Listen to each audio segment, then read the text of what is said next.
Hi hello ಎಲ್ಲರಿಗೂ ನಮಸ್ತೆ. ಎಲ್ಲರೂ ಚೆನ್ನಾಗಿದ್ದೀರಿ ಅಂತ ಭಾವಿಸ್ತಾ ಇವತ್ತಿನ ಒಂದು ವಿಡಿಯೋನ ಶುರು ಮಾಡೋಣ ಬನ್ನಿ.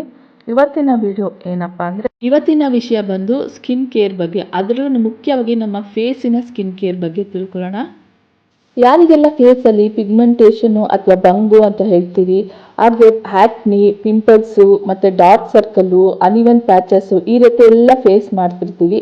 ಇದಕ್ಕೆ ರಾಮಬಾಣವಾಗಿ ಕೆಲಸ ಮಾಡುವಂತಹ ಒಂದು ಓಮ್ ರೆಮಿಡಿ ಅಥವಾ ಮನೆಮದ್ದು, ಇದನ್ನ ನಾವು ಹೇಗೆ ಮನೆಯಲ್ಲಿ ಸುಲಭವಾಗಿ ಮಾಡ್ಕೊಳ್ಬೋದು, ಹೆಚ್ಚು ಖರ್ಚು ಮಾಡ್ದಿರ ಹೇಗೆ ನಮ್ಮ ಸ್ಕಿನ್ನ ಹೆಲ್ದಿಯಾಗಿ ಇಟ್ಕೊಳ್ಳೋದು, ಹಾಗೆ ನ್ಯಾಚುರಲ್ ಆಗಿ ಸಿಗುವಂಥ ವಸ್ತುಗಳನ್ನ ಯೂಸ್ ಮಾಡಿಕೊಂಡು ನಮ್ಮ ಸ್ಕಿನ್ನ ಹೇಗೆ ಕಾಪಾಡ್ಕೊಳ್ಬೋದು, ಇರುವಂಥ ಪಿಗ್ಮೆಂಟೇಷನು ಬಂಗುವನ್ನು ಪರ್ಮನೆಂಟಾಗಿ ರಿಮೂವ್ ಮಾಡುವಂಥ ಒಂದು ಹೋಮ್ ರೆಮಿಡಿ ಸೂಪರ್ ಆಗಿರುತ್ತೆ. ಯಾರು ಮಿಸ್ ಮಾಡ್ಕೊಳ್ಬೇಡಿ, ಈ ವಿಡಿಯೋವನ್ನು ಕೊನೆ ತನಕ ನೋಡಿದರೆ ನಿಮಗೆ ಅರ್ಥ ಆಗುತ್ತೆ. ನಾವೆಲ್ಲ ಎಷ್ಟೆಲ್ಲ ಖರ್ಚು ಮಾಡಿರ್ತೀವಿ ಸ್ಕಿನ್ಗೆ ಪಿಗ್ಮೆಂಟೇಷನ್ ಹೋಗ್ಲಾಡಿಸ್ಕೊಳ್ಳೋಕ್ಕೆ ಮತ್ತು ಇರುವಂಥ ಪಿಂಪಲ್ಸ್ಗಳನ್ನ ಹೋಗ್ಲಾಡಿಸ್ಕೊಳ್ಳೋಕ್ಕೆ ತುಂಬಾ ಖರ್ಚು ಮಾಡಿರ್ತೀವಿ. ಆದರೂ ನಮಗೆ ಒಳ್ಳೆ ರಿಸಲ್ಟ್ ಅಂತೂ ಸಿಕ್ಕಿರೋದಿಲ್ಲ. ತೋರಿಸುವಂಥ ಹೋಮ್ ರೆಮಿಡಿನ ನೀವು ಟ್ರೈ ಮಾಡ್ತಾ ಬರ್ತಿದ್ರಿ ಅಂದರೆ, ಎಷ್ಟೇ ವರ್ಷಗಳಿಂದ ನಿಮ್ಮ ಸ್ಕಿನ್ನಲ್ಲಿ ನೀವು ಪಿಗ್ಮೆಂಟೇಷನು ಅಥವಾ ಬಂಗನ್ನು ಫೇಸ್ ಮಾಡ್ತಿದ್ರಿ ಅಂದರೆ ಖಂಡಿತ ಇದರಲ್ಲಿ ಪರ್ಮನೆಂಟಾಗಿ ಸೊಲ್ಯೂಷನ್ ಸಿಗುತ್ತೆ. ನೋಡಿ, ಮಿಸ್ ಮಾಡದೆ ಈ ವಿಡಿಯೋ ಎಲ್ಲರೂ ಕೊನೆ ತನಕ ನೋಡಿ.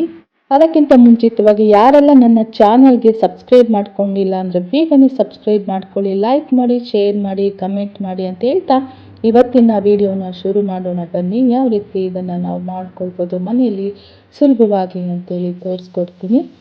ಇದೇ ನೋಡಿ, ಪಿಗ್ಮೆಂಟೇಷನ್ನು ಅಥವಾ ಬಂಗು, ಫೇಸಲ್ಲಿ ಯಾವುದೇ ಥರದ ಹಳೆ ಕಲೆಗಳು, ಡಾರ್ಕ್ ಸ್ಪಾಟ್ಸು, ಪಿಂಪಲ್ಸು, ಹ್ಯಾಕ್ನಿ ಇದಕ್ಕೆಲ್ಲ ರಾಮಬಾಣವಾಗಿ ಕೆಲಸ ಮಾಡುವಂಥ ಒಂದು ಕಲ್ಲು. ಇದರ ಹೆಸರು ಬಂದು ಸ್ಫಟಿಕ ಕಲ್ಲು, ಆಲಂ ಅಥವಾ ಫಿಟ್ಕರಿ ಅಂತೇಳಿ ಕರೀತಾರೆ. ಇದನ್ನ ನೀವು ಗಂಧಿಗೆ ಅಂಗಡಿಗಳಲ್ಲಿ, ಎಲ್ಲ ಗಂಧಿಗೆ ಅಂಗಡಿಗಳಲ್ಲಿ ಸುಲಭವಾಗಿ ಸಿಗುತ್ತೆ. ಒಂದು 10 ರೂಪಾಯಿಂದ 15 ರೂಪಾಯಿ ಖರ್ಚು ಮಾಡಿದ್ರೆ ಸಾಕು, ನಿಮಗೆ ಈ ಸ್ಫಟಿಕ ಕಲ್ಲು ಸಿಗುತ್ತೆ. ಇದನ್ನ ನಾವು ಯೂಸ್ ಮಾಡಿಕೊಂಡು ನಮ್ಮ ಫೇಸ್ಗೆ ಫೇಸ್ ಪ್ಯಾಕ್ನ ಯಾವ ರೀತಿ ಮಾಡ್ಕೊಳ್ಳೋದು ಅಂತೇಳಿ ತೋರಿಸ್ಕೊಡ್ತೀನಿ, ಬನ್ನಿ ನೋಡೋಣ.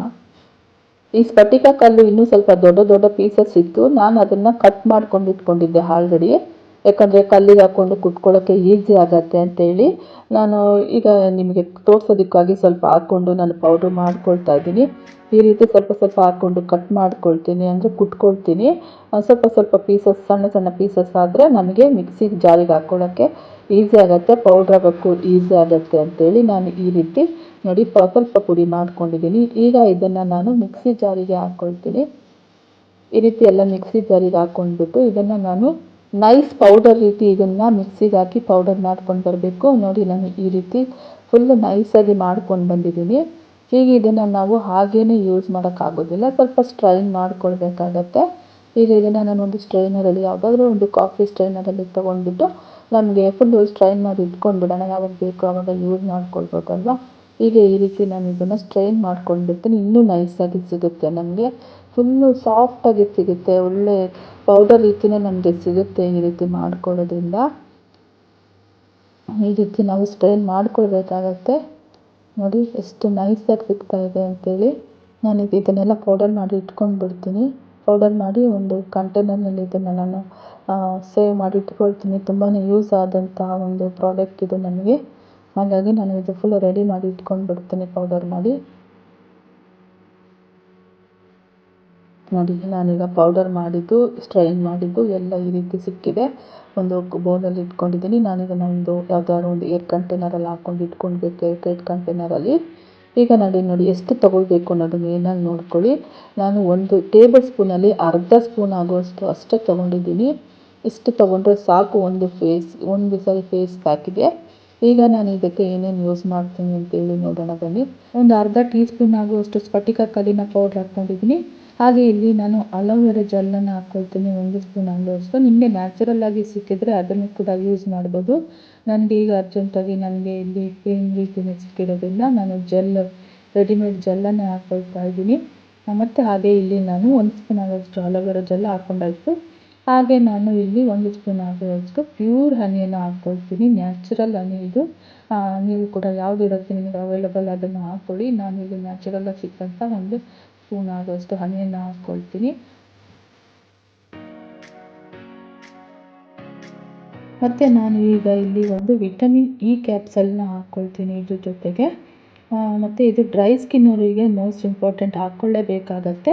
ನಾರ್ಮಲ್ ಸ್ಕಿನ್ನಲ್ಲಿರೋರಿಗೆ ಹಾಕ್ಕೊಳ್ಳಿ, ಇಲ್ಲಾಂದರೆ ಹಾಕ್ಕೊಳ್ಳಿಲ್ಲ ಅದನ್ನು ಜೊತೆ ಬಟ್ ಹಾಕ್ಕೊಂಡ್ರೆ ತುಂಬಾ ಒಳ್ಳೆಯದು. ಯಾಕಂದರೆ ಅದು ಪ್ಯಾಕ್ ಬಂದು ಸ್ವಲ್ಪ ಡ್ರೈ ಅನಿಸುತ್ತೆ ಸ್ಕಿನ್ನಿಗೆ. ಒಂದು ವಿಟಮಿನ್ ಇ ಕ್ಯಾಪ್ಸೂಲ್ ಹಾಕ್ಕೊಂಡ್ರೆ ತುಂಬಾ ಚೆನ್ನಾಗಿರುತ್ತೆ ಸ್ಕಿನ್ನಿಗೆ. ಡ್ರೈನೆಸ್ನ ಕಂಟ್ರೋಲ್ ಮಾಡುತ್ತೆ. ಹಾಗಾಗಿ ನಾನು ಇಲ್ಲಿ ಅದನ್ನೆಲ್ಲ ಹಾಕ್ಕೊಂಡು ನೀಟಾಗಿ ಮಿಕ್ಸ್ ಮಾಡ್ಕೊಂಡು ಬಿಡ್ತಾ ಇದ್ದೀನಿ. ಇದನ್ನು ನಾವು ನೀಟಾಗಿ ಮಿಕ್ಸ್ ಮಾಡ್ಕೊಳ್ಬೇಕಾಗತ್ತೆ. ಇದನ್ನು ಮಿಕ್ಸ್ ಮಾಡ್ತಾ ಇದು ನಮಗೆ ಒಂದು ಲಿಕ್ವಿಡ್ ಫಾರ್ಮಲ್ಲೇ ನಮಗೆ ಸಿಗುತ್ತೆ. ನಮಗೆ ಬೇಕಾಗಿರೋದು ಪ್ಯಾಕ್ ರೀತಿ ಅಲ್ವಾ, ನೋಡಿ ಯಾವ ರೀತಿ ಇದು ಲಿಕ್ವಿಡ್ ಆಗಿದೆ. ನಾವೀಗ ಇದನ್ನು ಒಂದು ಪ್ಯಾಕ್ ರೀತಿ ರೆಡಿ ಮಾಡ್ಕೊಳ್ಳೋಣ, ಫೇಸ್ ಪ್ಯಾಕ್ ರೀತಿ.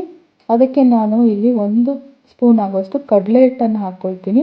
ನಿಮ್ಮ ಫೇಸಿಗೆ ಯಾವುದು ಸೂಟ್ ಆಗುತ್ತೋ, ಕಡಲೆ ಹಿಟ್ಟು ಅಥವಾ ಮುಲ್ತಾನಿ ಮಿಟ್ಟಿ ಅಥವಾ ಅಕ್ಕಿ ಹಿಟ್ಟು ಅಥವಾ ಕಾರ್ನ್ ಫ್ಲೋರ್, ನಿಮ್ಮ ಫೇಸಿಗೆ ಯಾವ ಸೂಟ್ ಆಗುತ್ತೋ ಆ ಪೌಡರ್ನ 1 ಸ್ಪೂನ್ ಆಗುವಷ್ಟು ಹಾಕ್ಕೊಂಡ್ರೆ ಸಾಕು. ನನ್ನ ಸ್ಕಿನ್ನಿಗೆ ಬಂದು ಇಲ್ಲಿ ಕಡಲೆ ಹಿಟ್ಟು ತುಂಬಾ ಚೆನ್ನಾಗಿ ಸೂಟ್ ಆಗುತ್ತೆ. ಹಾಗಾಗಿ ನಾನು ಇಲ್ಲಿ 1 ಸ್ಪೂನ್ ಆಗುವಷ್ಟು ಕಡಲೆ ಹಿಟ್ಟನ್ನು ಹಾಕ್ಕೊಂಡಿದ್ದೀನಿ. ಹಾಕ್ಕೊಂಡು ನೀಟಾಗಿ ಮಿಕ್ಸ್ ಮಾಡ್ಕೊಳ್ತಾ ಇದ್ದೀನಿ. ನೋಡಿ, ಈಗ ಒಂದು ಪ್ಯಾಕ್ ರೀತಿ ರೆಡಿ ಆಯಿತು. ಇದನ್ನು ನಾವು ಫೇಸ್ಗೆಲ್ಲ ಹಚ್ಕೊಳ್ಬೇಕು ಅನ್ನೋದನ್ನು ತೋರಿಸ್ತೀನಿ.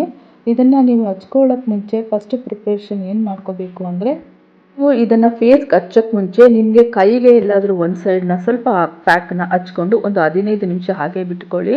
ಆಗ ನಿಮ್ಮ ಸ್ಕಿನ್ನಲ್ಲಿ ಏನು ಉರಿ ಬರಲಿಲ್ಲ, ಏನು ಇಚ್ಚಿಂಗ್ ಆಗಲಿಲ್ಲ ಅಂದರೆ ನೀವು ಇದನ್ನು ಡೈರೆಕ್ಟಾಗಿ ಫೇಸ್ಗೆ ಅಪ್ಲೈ ಮಾಡ್ಕೊಳ್ಬೋದು. ಯಾವುದೇ ಥರ ನಾವು ಹೊಸದಾಗಿ ಟ್ರೈ ಮಾಡ್ತಾ ಇದ್ದೀವಿ ಅಂದರೆ ಟೆಸ್ಟ್ ಮಾಡದೆ ನೀವು ಫೇಸ್ಗೆ ಡೈರೆಕ್ಟಾಗಿ ಯೂಸ್ ಮಾಡಬೇಡಿ. ಅದಕ್ಕಾಗಿ ಹೇಳಿದ್ದೀನಿ ಮೊದಲೇ. ನೋಡಿ, ಫೇಸ್ ಹಚ್ಚೋಕ್ಕೆ ಮುಂಚೆ ನೀವು ಕೈಗೆ ಒಂದು ಸೈಡ್ ಹಚ್ಕೊಂಡು ಒಂದು 15 ನಿಮಿಷ ವೆಯ್ಟ್ ಮಾಡಿ.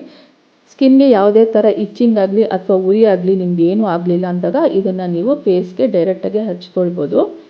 ಹಾಗಾಗಿ ನಾನು ಹೇಳಿದ್ದು. ಈಗ ನೀವು ಫೇಸ್ನ ಫಸ್ಟ್ ಕ್ಲೀನ್ ಮಾಡ್ಕೊಳ್ಬೇಕಾಗತ್ತೆ. ನಾನಿಲ್ಲಿ ಕ್ಲೀನ್ ಅಂದರೆ ಕ್ಲೆನ್ಸ್ ಮಾಡ್ಕೊಳ್ಬೇಕಾಗತ್ತೆ. ನಾನು ಕ್ಲೆನ್ಸ್ ಮಾಡ್ಕೊಳ್ಳೋದಕ್ಕೆ ಇಲ್ಲಿ ನಾನು ಹಸೆ ಹಾಲನ್ನು ಇಲ್ಲಿ ಒಂದು 2 ಸ್ಪೂನನ್ನು ತೊಗೊಂಡಿದ್ದೀನಿ. ನಮಗೆ ಹಾಲಿಗಿಂತ ನ್ಯಾಚುರಲಾಗಿ ಕ್ಲೆನ್ಸ್ ಮಾಡುವಂಥ ವಸ್ತು ಯಾವುದೂ ಇರೋದಕ್ಕೆ ಸಾಧ್ಯ ಇಲ್ಲ. ಎಲ್ಲರ ಮನೆಯಲ್ಲೂ ಈಸಿಯಾಗಿ ಸಿಗುವಂಥ ಹಾಲು, ಎಲ್ಲರ ಮನೆಯಲ್ಲೂ ಹಾಲು ಇದ್ದೇ ಇರುತ್ತೆ. ಅದರಲ್ಲಿ ನಾವು ಹಸೆ ಹಾಲನ್ನು ಯೂಸ್ ಮಾಡಿದರೆ ಸಾಕು ಕ್ಲೆನ್ಸ್ ಮಾಡೋಕ್ಕೆ. ನಮ್ಮ ಫೇಸಲ್ಲಿರುವಂಥ ಡರ್ಟು ಎಲ್ಲದನ್ನು ನೀಟಾಗಿ ಕ್ಲೀನ್ ಮಾಡುತ್ತೆ ಈ ಹಾಲಿನಿಂದ. ಕ್ಲೆನ್ಸ್ ಮಾಡ್ಕೊಳ್ಳೋದ್ರಿಂದ ದಯವಿಟ್ಟು ಈ ಹಾಲಲ್ಲಿ ಡೈಲಿ ನೀವು ಕ್ಲೀನ್ ಮಾಡ್ಕೊತಾ ಬರ್ತಿದ್ರೆ ನಿಮ್ಮ ಸ್ಕಿನ್ ನೋಡಿ ಹೇಗೆ ನ್ಯಾಚುರಲ್ಲಾಗಿ ಫಳ ಫಳ ಫಳ ಅಂತ ಕಾಣ್ತಾ ಇರುತ್ತೆ ಅಂತೇಳಿ. ನಾನೀಗ ಕ್ಲೆನ್ಸ್ ಮಾಡ್ಕೊಂಡಿದ್ದೀನಿ. ಈಗ ಇದನ್ನು ನಾನು ಫೇಸ್ ವಾಶ್ ಮಾಡ್ಕೊಂಡು ಬರ್ತೀನಿ. ಒಂದು 2 ನಿಮಿಷನಾದರೂ ನಾವು ಫೇಸ್ಗೆ ಕ್ಲೆನ್ಸ್ ಮಾಡ್ಕೊಳ್ಬೇಕಾಗತ್ತೆ ಈ ರೀತಿ ಹಾಲಿನಿಂದ. ನಾನೀಗ ಇದನ್ನು ಒಂದು 2 ನಿಮಿಷ ಕ್ಲೆನ್ಸ್ ಮಾಡ್ಕೊಂಡಿದ್ದೀನಿ. ನಾನೀಗ ಇದನ್ನು ಫೇಸ್ ವಾಶ್ ಮಾಡ್ಕೊಂಡು ಬರ್ತೀನಿ.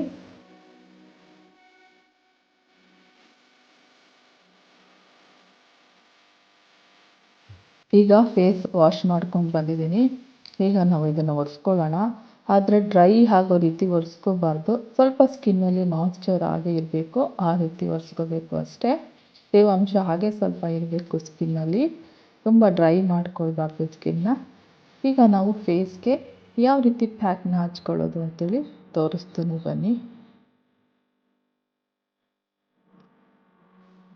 ನೋಡಿ, ಮಿಕ್ಸ್ ಮಾಡಿ ಇಟ್ಕೊಂಡಿದ್ದಂಥ ಪ್ಯಾಕ್ನ ನಾನು ಸ್ವಲ್ಪ ಮಿಕ್ಸ್ ಮಾಡ್ಕೊಳ್ತೀನಿ. ಎಲ್ಲ ಹೊಂದ್ಕೊಳ್ಳೋ ಹಾಗೆ ನೀಟಾಗೆಲ್ಲ ಮಿಕ್ಸ್ ಮಾಡ್ಕೊಂಡು ಬಿಡಬೇಕು.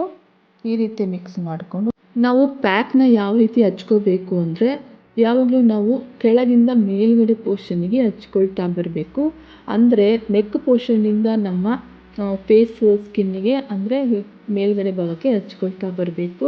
ನನಗೆ ಕ್ಯಾಮ್ರಾದಲ್ಲಿ ಕ್ಲೀನಾಗಿ ತೋರಿಸ್ಕೊಡೋಕ್ಕೆ ಆಗ್ತಿಲ್ಲ, ಹಾಗಾಗಿ ನಾನು ಈ ರೀತಿ ಹಚ್ಕೊಳ್ತಾ ಇದ್ದೀನಿ. ನೀವು ಹಚ್ಕೊಳ್ಬೇಕಾದ್ರೆ ಲೋಯರ್ ಟು ಅಪ್ಪರ್ ಪೋರ್ಷನ್ ಹಚ್ಕೋಬೇಕು. ಕೆಳಗಿಂದ ಮೇಲೆ ಹಚ್ಕೋದಕ್ಕೆ ಬೇಕಾಗತ್ತೆ. ನೆಕ್ ಪೋರ್ಷನ್ನಿಂದ ನಾವು ಮೇಲ್ಗಡೆ ಪೋರ್ಷನ್ಗೆ ಚಿಕ್ಕ ಲೇಯರಾಗಿ ಹಚ್ಕೊಳ್ತಾ ಬನ್ನಿ. ಹಾಗೆ ಮತ್ತು ಎಲ್ಲೆಲ್ಲಿ ನಿಮಗೆ ಪ್ಯಾಚಸ್ ಇರುತ್ತೆ, ಡಾರ್ಕ್ ಸರ್ಕಲ್ ಇರುತ್ತೆ ಮತ್ತು ಪಿಂಪಲ್ಸ್ ಇರುತ್ತೋ ಅಲ್ಲಿ ನಿಮಗೆ ಸ್ವಲ್ಪ ತಿಕ್ಕಾಗಿ ಹಚ್ಕೊಳ್ತಾ ಬನ್ನಿ ಇದನ್ನು, ಪ್ಯಾಕ್ನ. ಈ ರೀತಿ ನೀಟಾಗೆಲ್ಲ ಹಚ್ಕೊಂಡು ಬಿಡಬೇಕಾಗುತ್ತೆ. ಹಚ್ಕೊಂಡಿದ ತಕ್ಷಣ ನೀವು ಒಂದು 15ರಿಂದ 20 ನಿಮಿಷ ಅಷ್ಟೇ ಪ್ಯಾಕ್ನ ಬಿಡಬೇಕಾಗುತ್ತೆ. ಅಷ್ಟರಲ್ಲಿ ನಿಮಗೆ ಆ ಪ್ಯಾಕು ಡ್ರೈ ಆಗ್ತಾ ಬಂದುಬಿಡುತ್ತೆ. ಈ ಥರ ಫೋರೆಡ್ಡು, ಫೇಸು, ನೋಸು, ಲೋಯರ್ ಚಿನ್ನು, ಅಪ್ಪರ್ ಚಿನ್ನು ಎಲ್ಲ ನೀಟಾಗಿ ಕವರ್ ಮಾಡ್ಕೊಳ್ಳಿ ಪ್ಯಾಕ್ನ. ಹೆಚ್ಚು ಹೊತ್ತು ಫೇಸಲ್ಲಿ ಪ್ಯಾಕ್ನ ಬಿಡಕ್ಕೆ ಹೋಗಬೇಡಿ. 15 ನಿಮಿಷದಿಂದ 20 ನಿಮಿಷದವರೆಗೂ ಪ್ಯಾಕ್ ಫೇಸಲ್ಲಿ ಇದ್ದರೆ ಸಾಕು. ಅಷ್ಟರಲ್ಲಿ ನಿಮಗೆ ನೀಟಾಗಿ ಅದು ಡ್ರೈ ಆಗ್ತಾ ಬಂದುಬಿಡುತ್ತೆ. ನಾನು ಹೇಳಿದ್ನಲ್ಲ, ನಿಮ್ಗೆ ಎಲ್ಲಿ ಪಿಗ್ಮೆಂಟೇಷನ್ ಇದೆ, ಎಲ್ಲಿ ಪಿಂಪಲ್ಸ್ ಇದೆ, ಎಲ್ಲಿ ಡಾರ್ಕ್ ಸ್ಪಾಟ್ಸ್ ಇರುತ್ತೆ ಅಲ್ಲಿ ಸ್ವಲ್ಪ ತಿಕ್ಕಾಗಿ ಹಚ್ಕೊಳ್ಳಿ. ಹಚ್ಕೊಂಡ್ರೆ ಎಷ್ಟೇ ಹಚ್ಕೊಂಡ್ರು ಒಂದು 15 ನಿಮಿಷ 20 ನಿಮಿಷದೊಳಗೆ ನೀವು ಫೇಸ್ನ ವಾಶ್ ಮಾಡ್ಕೊಳ್ಬೇಕಾಗತ್ತೆ. ನೋಡಿ ಈ ರೀತಿ ನೀಟಾಗಿ ಫೇಸ್ ಎಲ್ಲ ಪ್ಯಾಕ್ ಮಾಡ್ಕೊಳ್ಬೇಕಾಗತ್ತೆ. ನೀವು ಕಣ್ಣ ಹತ್ರ ಸ್ವಲ್ಪ ಗ್ಯಾಪ್ ಕೊಟ್ಟು ನೀಟಾಗಿ ಪ್ಯಾಕ್ ಮಾಡ್ಕೊಳ್ಳಿ. ಮತ್ತು ನಾನು ಹೇಳಿದ್ನಲ್ಲ ಎಲ್ಲೆಲ್ಲಿ ಪಿಗ್ಮೆಂಟೇಷನ್ನು ಮತ್ತು ಪಿಂಪಲ್ಸ್, ಹ್ಯಾಕ್ನಿ ಮತ್ತು ಡಾರ್ಕ್ ಸರ್ಕಲ್ ಇರುತ್ತೆ ಅಲ್ಲಿ ನೀವು ಸ್ವಲ್ಪ ಥಿಕ್ ಲೇಯರಾಗಿ ಹಚ್ಕೊಳ್ಳಿ. ಹಚ್ಕೊಂಡು ಒಂದು 15ರಿಂದ 20 ನಿಮಿಷ ಹಾಗೆ ಬಿಟ್ಕೊಳ್ಳಿ. 15 ನಿಮಿಷ ಬಿಟ್ಕೊಳ್ತಾ ಇದ್ದಂಗೆ ಅದು ಡ್ರೈ ಆಗ್ತಾ ಬರುತ್ತೆ. ನಾನು ಕೂಡ ಈಗ ಇಲ್ಲಿ 15ರಿಂದ 20 ನಿಮಿಷ ಹಾಗೆ ಫೇಸಲ್ಲಿ ಇಟ್ಕೊಂಡು ಆಮೇಲೆ ನಾನು ಫೇಸ್ ವಾಶ್ನ ಮಾಡ್ಕೊಂಡು ಬರ್ತೀನಿ. ಯಾವ ರೀತಿ ಫೇಸ್ ಇರುತ್ತೆ ಅಂತ ಹೇಳಿ ನೋಡೋಣ. ನಾರ್ಮಲ್ ವಾಟರಲ್ಲಿ ಫೇಸ್ನ ವಾಶ್ ಮಾಡ್ಕೊಳ್ಬೇಕಾಗತ್ತೆ. ನಾನೀಗ ಇದನ್ನು ಫೇಸ್ನ ವಾಶ್ ಮಾಡ್ಕೊಂಡು ಬರ್ತೀನಿ. ಡ್ರೈ ಆಗ್ತಾ ಹೋಗುತ್ತೆ.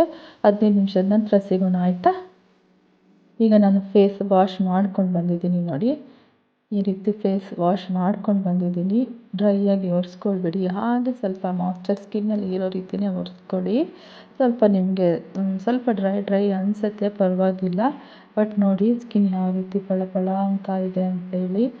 ಮತ್ತು ಫೇಸ್ ವಾಶ್ ಮಾಡಿದ ನೆಕ್ಸ್ಟ್ ಯಾವುದೇ ರೀತಿಯ ಸೋಪನ್ನು ಯೂಸ್ ಮಾಡಬೇಡಿ. ಯಾವುದೇ ರೀತಿಯಾದಂತಹ ಫೇಸ್ ವಾಶ್ಗಳನ್ನ ಯೂಸ್ ಮಾಡಬೇಡಿ. ನಾರ್ಮಲ್ ವಾಟ್ರಲ್ಲಿ ವಾಶ್ ಮಾಡಿಕೊಂಡು ಹಾಗೆ ಇಟ್ಕೊಳ್ಳಿ ಆಯಿತಾ. ಒನ್ ಡೇ ಫುಲ್ ಹಾಗೆ ಇಡಿ. ನಿಮ್ಮ ಸ್ಕಿನ್ ನೋಡಿ ಯಾವ ರೀತಿ ನ್ಯಾಚುರಲ್ ಸ್ಕಿನ್ಗೆ ಬಂದ್ಬಿಡುತ್ತೆ. ನಿಮ್ಮ ಸ್ಕಿನ್ ನಾರ್ಮಲಾಗಿ ಯಾವ ಇರುತ್ತೋ ಆ ರೀತಿಯೇ ಬರ್ತಾ ಹೋಗುತ್ತೆ. ಕ್ರಮೇಣ ಮಾಡ್ತಾ ನಿಮ್ಮ ಸ್ಕಿನ್ ನಾರ್ಮಲ್ ಸ್ಕಿನ್ಗೆ ಬಂದುಬಿಡುತ್ತೆ. ಇನ್ನೂ ಕೂಡ ಚೆನ್ನಾಗಿ ಆಗ್ತಾ ಹೋಗುತ್ತೆ. ಇದನ್ನು ಯಾರು ಮಿಸ್ ಮಾಡದೆ ಈ ವಿಡಿಯೋನ ಸ್ಕಿಪ್ ಮಾಡಿದ್ರೆ ಫುಲ್ ವಿಡಿಯೋ ನೋಡಿ ಅಂತ ಹೇಳ್ತಾ, ಇವತ್ತಿನ ವಿಡಿಯೋ ನಿಮಗೆಲ್ಲ ಇಷ್ಟ ಆಗಿದೆ ಲೈಕ್ ಮಾಡಿ, ಶೇರ್ ಮಾಡಿ, ಕಮೆಂಟ್ ಮಾಡಿ ಅಂತ ಹೇಳ್ತಾ ಎಲ್ಲರಿಗೂ ಧನ್ಯವಾದಗಳು.